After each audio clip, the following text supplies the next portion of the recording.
So another basics related to the trigonometry is the definition of the trig functions.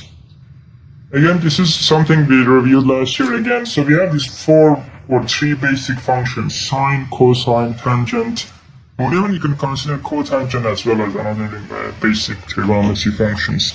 And it all defines in a triangle. So every time you have a triangle, right angle triangle with the 90-degree angle inside, you could define this 3 side. You could define hypotenuse, and then for any angle inside this triangle, you can have adjacent and opposite side. So sine, the definition of a sine would be opposite over hypotenuse, or cosine would be adjacent over hypotenuse. Tangent would be opposite over adjacent. And cotangent is just the reverse of the tangent, which is adjacent over opposite. So you could define these 2 basic functions, and from there you could try to calculate these 3 functions, and later you're going to see what's the purpose or what's the function of these trig functions, how can we use them in engineering problems, and why we deal with this kind of functions in the first place. So let's go through some of the example here. Like in triangles, for any triangle, you could define this trig function for different angles, and here's the 2 examples. So we have equilateral triangles. Equilateral means there is 2 sides of the triangle which are equal. Here's an example of it. So we have this triangle with the 2 sides of 2 unit lengths.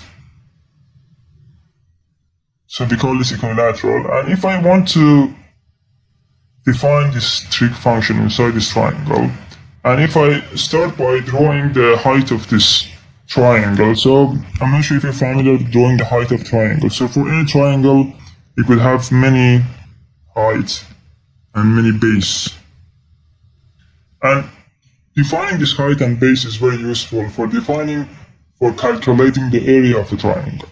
And you have done this, I think, many times for several subjects in high school maths. Here, we're just going to use that concept to define some functions to calculate the sine, cosine, and tangent. Let's say here, for example, if I have this equilateral triangle, if I draw this height between the 2 equal sides, then I could come up with these angles 30 degree and 60 degree. And for example, if I write the sine of the 30 with the opposite over hypotenuse, which is 2, would be sine 30 half.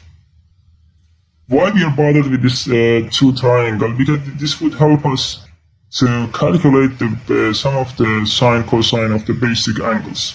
So the basic angles would be the angles like 30, 45, 60, 90, 0. And if you remember in the foundation engineering mathematics last year, you were not allowed to use calculator in your exam. And that was the idea, to push you to learn how to calculate this sine, cosine, and tangent of these basic angles. And you could use these basic functions, definitions, to get a better understanding of the concept of the sine or cosine. Another example, if I want to use this equilateral triangle to find the sine or cosine of the 30, I could do that. So, for example, sine of the 60 would be opposite over hypotenuse, which is the square root 3 over 2.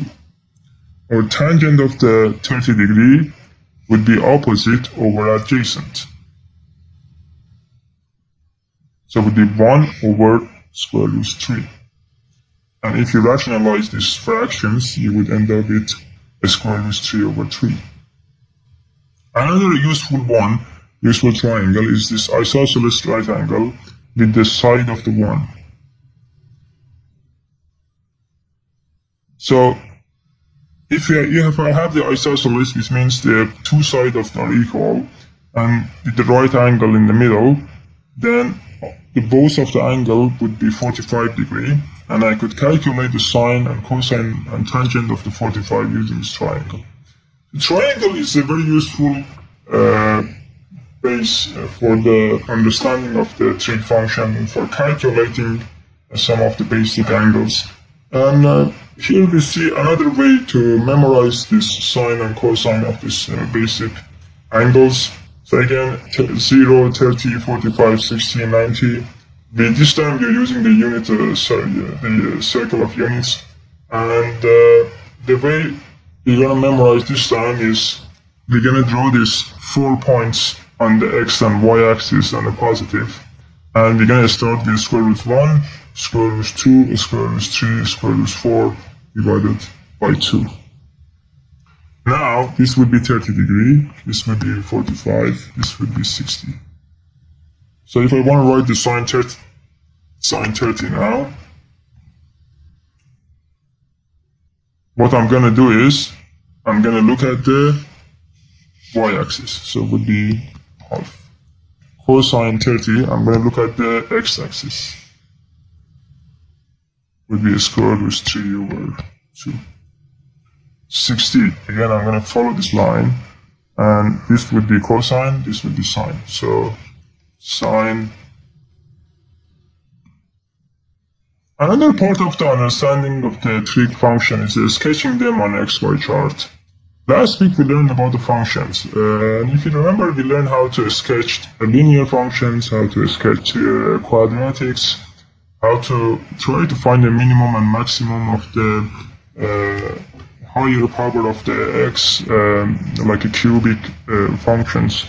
But for the trig functions, again, we could apply the same rule here. We could come up with a table of the values like we did here, and we give it some values, and we find the x and y coordinates, and then we connect those points to form the sketch of the sine or cosine or tangent. For the sine, we usually have the inputs as angles. So the angles, this unit of this angle could be degree, could be radian.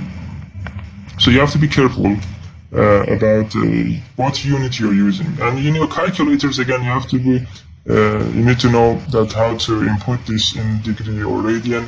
Usually in your calculator, there is a symbol on top in the screen of the calculator which says D or R. So D would be your unit of the angles in your functions you're going to input would be degree, and R would be radian. In this example, see if I try to input this value. So sine 0 is 0, sine 30 degree in half, 45 degrees square root 2 over 2, and sine 60 is square root 3 over 2, and 90 is 1.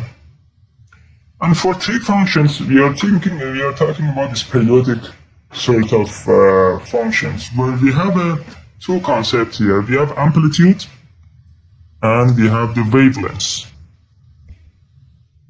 So wavelengths would be the point from which the sine is going to repeat itself. So for the sine x, the wavelength is degree, which means if I start by sketching the functions, the function is going to repeat itself. So I'm dealing with this unit of the sine or cosine in the wavelengths of the 360 degree.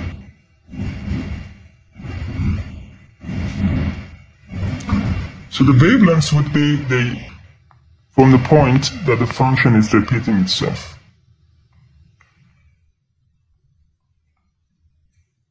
And the amplitude would be the maximum y or maximum height of the functions. And for sine, we all know that the sine it never exceeds 1. The sine function is always between -1 and +1.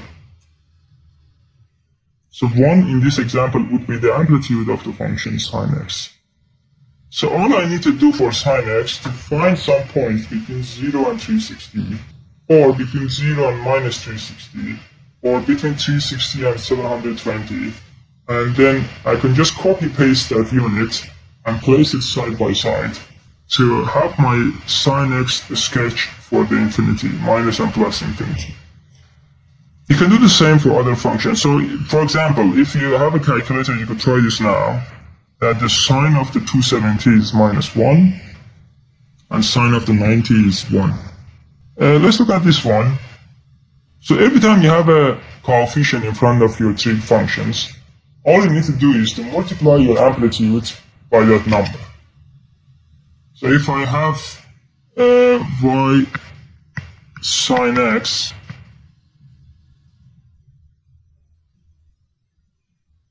and if I want to sketch y equals 2 sine x, all I need to do is to multiply the amplitude by 2.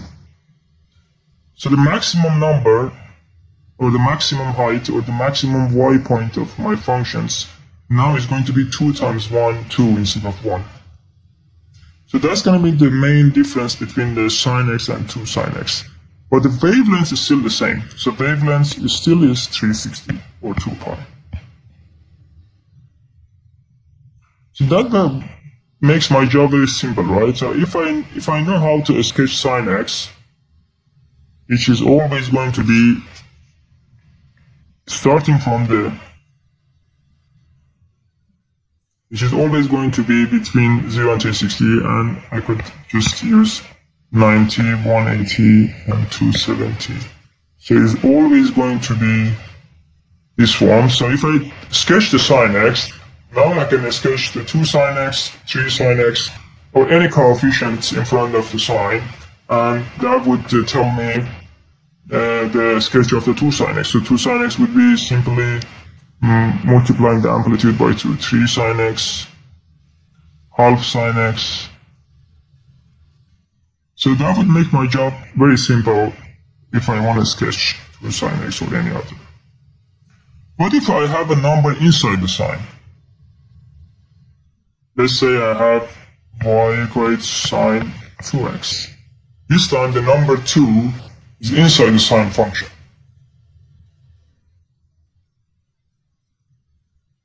In this kind of example, the amplitude wouldn't change. Amplitude is still between -1 and +1, but the wavelength changes this time. So wavelength this time would be 2 pi over 2, or pi.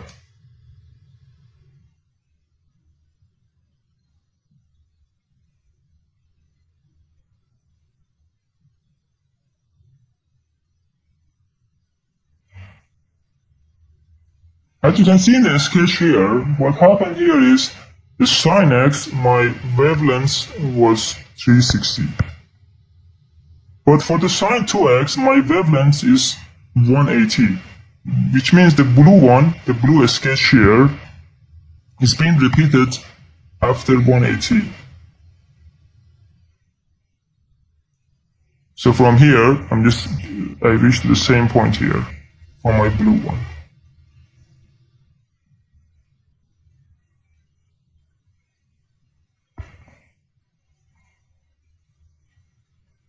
So what's happening here is my amplitude is still 1, it's not changing, but the point that it's reaching to the 1 is changed.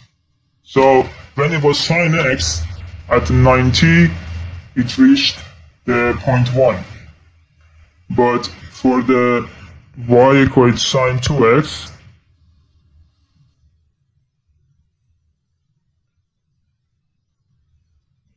at x 45, I have y equals sine 2 times 45, or sine 90, which is 1. So this time, I'm reaching to the point 1 at 45. Last time, I was reaching at point 90. So amplitude is still the same, it's just the point it reaches this maximum point change from 90 to 45.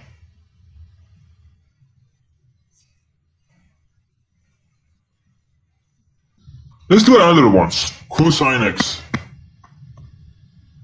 Again, if you draw the table of the values and find the values of this number, again, the number we are selecting, the angles we are selecting in this table of the values, is kind of, we are choosing the one which is the basic angles, which is 30, 45, 60, 90. But after that, I'm just going random here, right? So I'm just going 120, 135, 150. Again, it doesn't really matter. It's just about the simplicity of finding the value of those parameters. So cosine 0 is 1. Again, you could use your calculators to find the value of this y for the range of the theta. So as you can see here, the amplitude still is 1.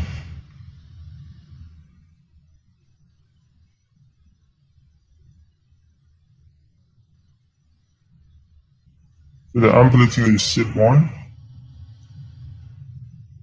But the wavelength now is still the same. So wavelength is still the same as 360 or 2 pi. My amplitude now is 1.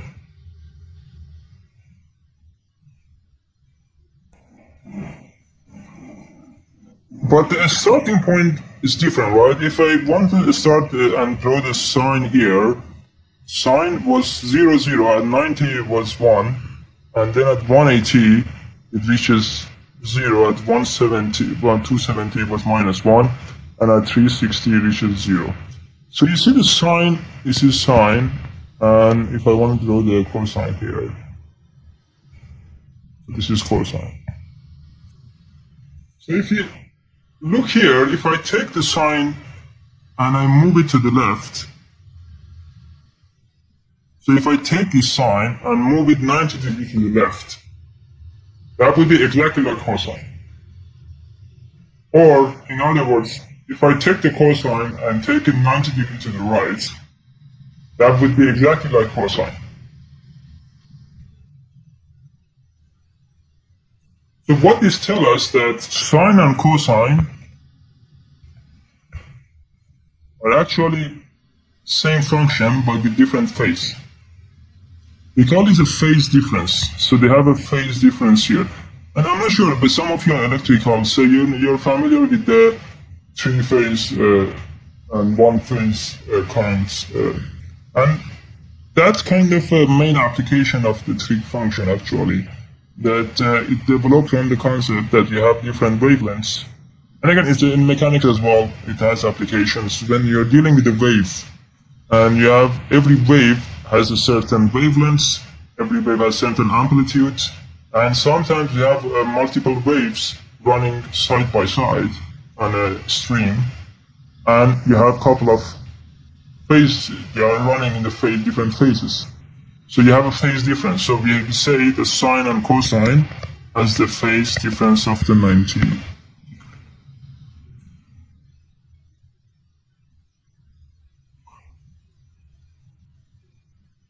And I think that we have transformer, right? They transform from one phase to another, from single phase to three phase. Same applies for the cosine. If I have the number outside or inside the cosine, that would make a difference in the amplitude and wavelengths of the functions. So, for example, 2 cosine x has the same wavelength of 2 pi, but the amplitude is 2 times 1. For cosine 2x, wavelength is 2 pi over 2, or pi. Amplitude is still 1. And sketching those functions, again, you have to be, so you can always sketch the cosine first. So cosine, I could just sketch the cosine, and then if I want to have sketch 2 cosine x, that would be, or if I want to sketch something shorter or longer, then I could easily do that.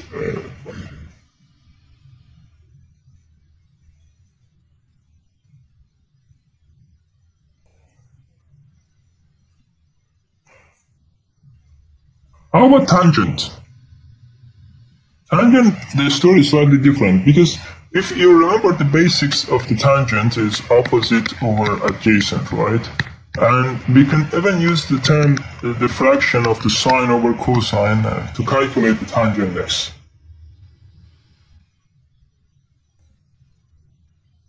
If I use a calculator to find the value of a tangent here,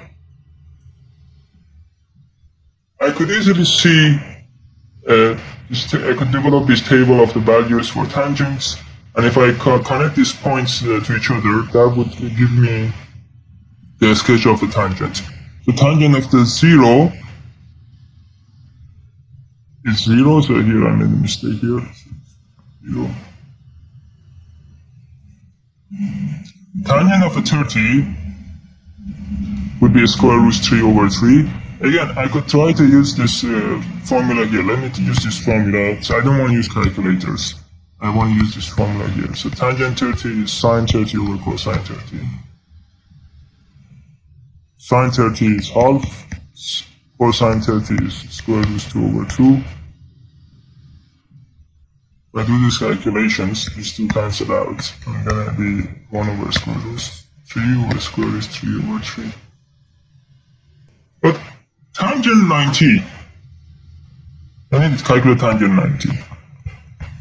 It is sine 90 over cosine 90 would be 1 over 0, which is infinity.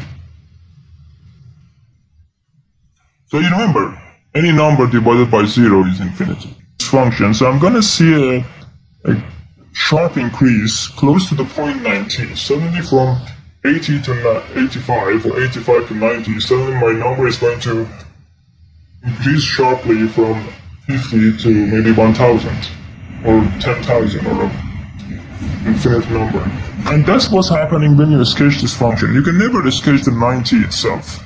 You're always going to just get close to the line, but there would be a sharp increase. But again, if I start calculating 95, I'm going to see I'm getting a really large negative number, which is starting from really large negative number to 0.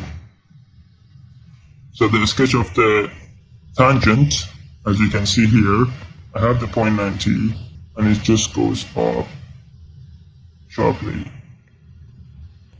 Another interesting thing about tangent, so amplitude in this case is infinity, right? There is no amplitude like a sine and cosine, but there's a wavelength. The unit, if I take from minus 90 to 90, I can just copy paste. I can just copy paste this one. So there is still a wavelength, there is still a period.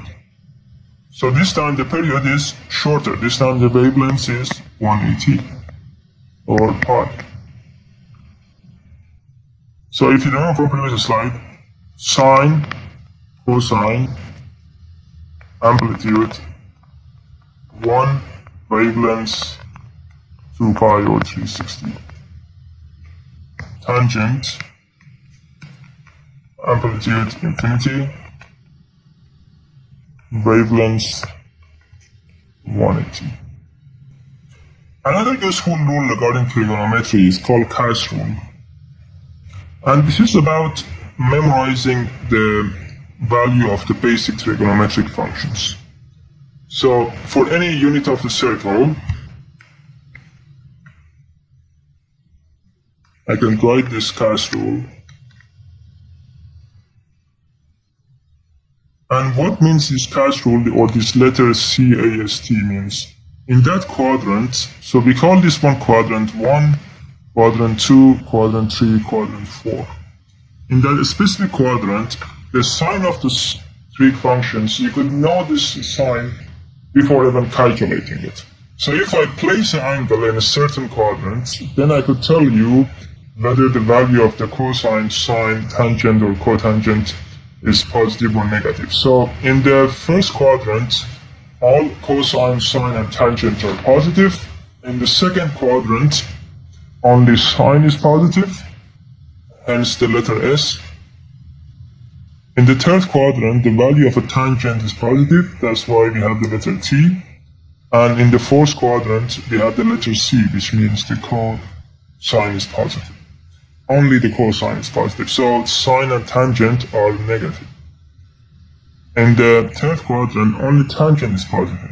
sine and cosine are negative. So again, the sign of this trig functions, you could try to use this CAS rule. So it helps a lot. Like someone tell you, what's the sine of 120? So what I do is, I'm gonna go to here. So here is 0, 90, 180, and 270. So 120 would be somewhere here. So sine of 120 is a positive number. Cosine of 120 is a negative number. But besides these basic functions, sine, cosine, tangent, we have some secondary trig functions, which you might see their applications, again, because this is a level 4 math, we expect you to know about the secondary trig functions, not only the basic ones. So the second is one of these functions, and usually is the flip of the existing trig functions. So second would be 1 over cosine, cosecant would be 1 over sine, and cotangent would be 1 over tangent. And what's the use of having this extra trig function? So that why we just use 1 over cosine instead of defining a new function called secant? So again, there is an application in differentiation of the tangent when you have to deal with the 1 over cosine over and over. And it makes sense to define new functions to make your job easier.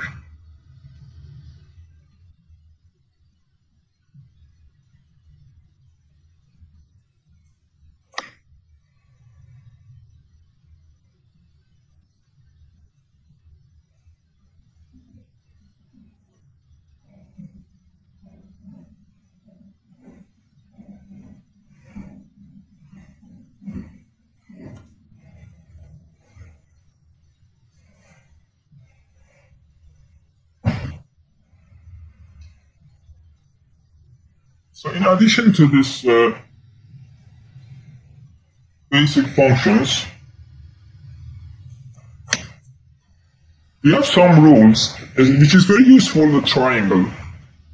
When we are dealing with triangle, because again, many engineering applications, you might be dealing with the forces, you might be dealing with the unknown lenses, you might be dealing with many unknown parameters where it could be defined in the geometry of the circle and triangle or angle in particular.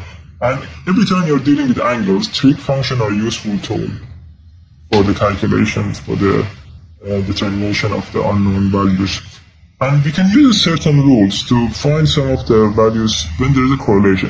When you're dealing with triangles, there is always going to be some constraints imposed to one angle because of the values of the other angles. And we're going to use some of these rules to help us define this constraint and use those constraints to find the unknown parameters. The first one is sine rule. In a given triangle like this, when you have the ABC and the length of the sides is called ABC.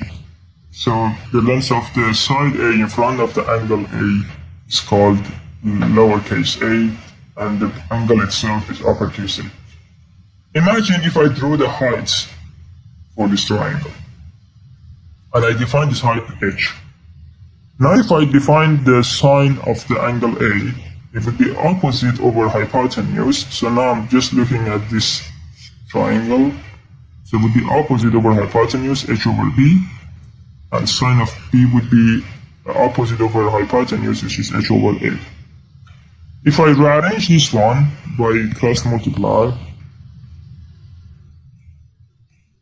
I'm going to end up with two equations for my h. So h would be b sine a, and h would be a sine b. So I have h, which is the same height for both sides of this triangle.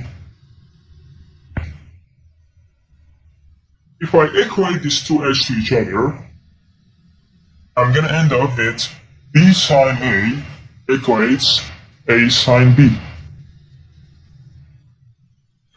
Now if I divide both sides by sine a sine b, these two signs cancel out. So So I'm going to end up with b over sine uppercase B equates a over sine uppercase A.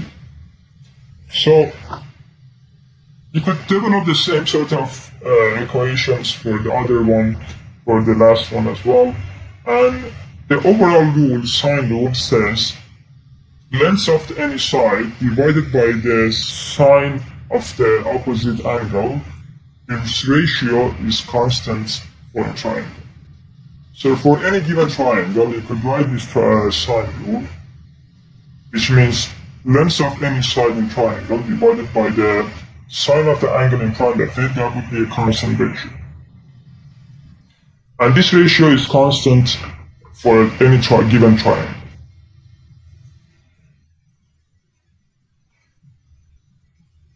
Okay, I'm going to give you a try. I'm going to give you a few minutes. I think you're tired of me talking now. So let's give it this exercise a try using the sine rule. Let me write the sine rule here. So it would be a over sine. So it would be a over sine A equates b over sine B equates c over sine C. So you have 30, 45, and the question asks you find the value of the sides of the A and C. Can you give it a try? I'm going to give you 5 minutes on this one.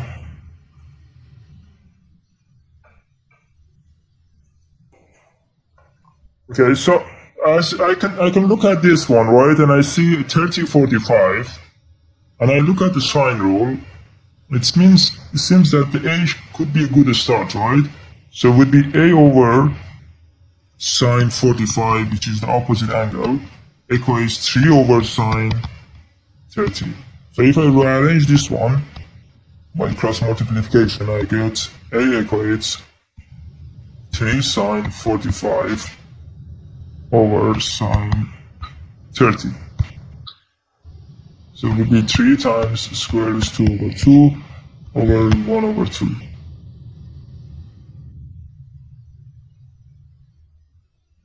So if I again use far to far, close to close, I'm going to end up with 3 square root 2.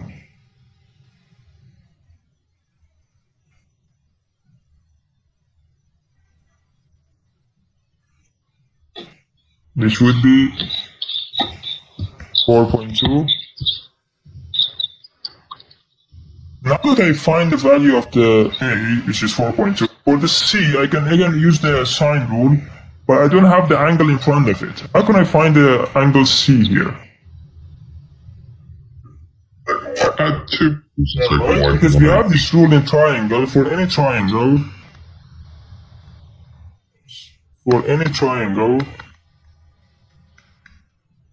the sum of the angle is 180. So 30 plus 45 plus C is 180. So C would be 180 minus 30 minus 45. So if 30 plus 45 would be 75. So it would be 105. Now I can use the sine rule again, would be C over sine 105 equates 3 over sine 30. So if I write this again, would be 3 sine 105 over sine 30. Let's determine the unknown angles in the following triangle. So we have alpha and theta unknown, but we have 5 and 10 meter and 135. Can you give this one a try? I'm going to give you 2 minutes. 2 or 3 minutes. So what's the starting point here? I have 10 and 135, the angle in front of it, that's known. I have 5 meter, so obviously alpha would be a best start for me, considering the sine rule. So it would be 10 over sine 135 equates 5 Let me show you another way of doing it. So remember the sine rule, right? When we say the ratio is the same, when we say the A over sine A equals B over sine B, I could flip these fractions and it still is the same rule. So I can say sine A over A, sine A over A equates sine B over B. So in this example would be sine alpha over 5 meter equates sine 135 over 10 meter. So if I do this now, sine alpha would be 5 times sine 135 over 10, or sine alpha would be sine 135 over 2. If you calculate sine 135 over 2, still you haven't got the alpha, right? You had this sine alpha. So to find the value of the alpha itself, you have to sine inverse it, or arc sine it. And you have this in your calculator as well, would be sine inverse of sine 135 over 2.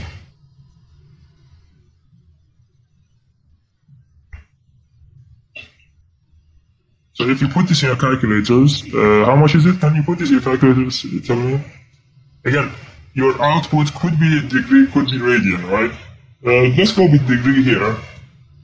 Now that I have the value of the alpha, which is 20.7, I can find the theta by using the sum of the angles should be 80 fact, right? So it would be 180 minus 135 minus 20.7, and that would give me the value of the theta. So you get the idea. So using the sine rule, they have to see the unknowns and use the other rules, other facts on triangle to make your job simpler in finding the unknown parameter. Let's try this one, another one. So beside the sine rule, we have another rule. It's very useful again in finding the unknowns within a triangle. And here is the proof of it. Again, it starts by drawing the height of the example triangle, and this time we're going to use the Pythagorean theorem. So Pythagorean theorem, if you remember, when you have two sides and hypotenuse, you have that h squared equals a squared plus b squared. So we're going to use this concept here to prove that, I'm not going to go through the steps by steps of the proof of the cosine rule.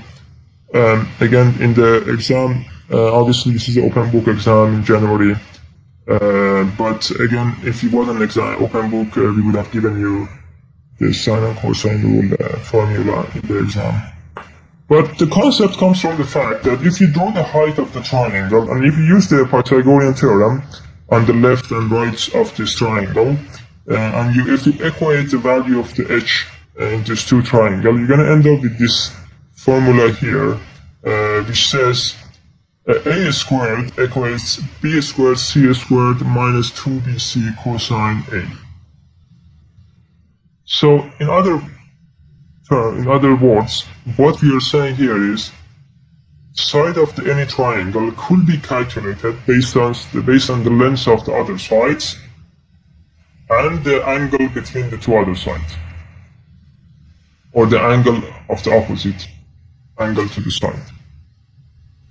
So if I want to find the value of the A, all I need is the C, B, and the angle A. And if I have these three other unknown parameters, these three B, C, and angle A, I can find the length of the side A with the lowercase a. So let's see it in the example here. And we could, so in other words, so if I want to find A squared, it would be B squared plus C squared minus 2BC cosine A, and A is the opposite angle to the side where I'm trying to find the value of it. I could do this for the B, I need this angle, for the C, I need this angle. So if I have this value of this angle and the side on the two sides of this angle,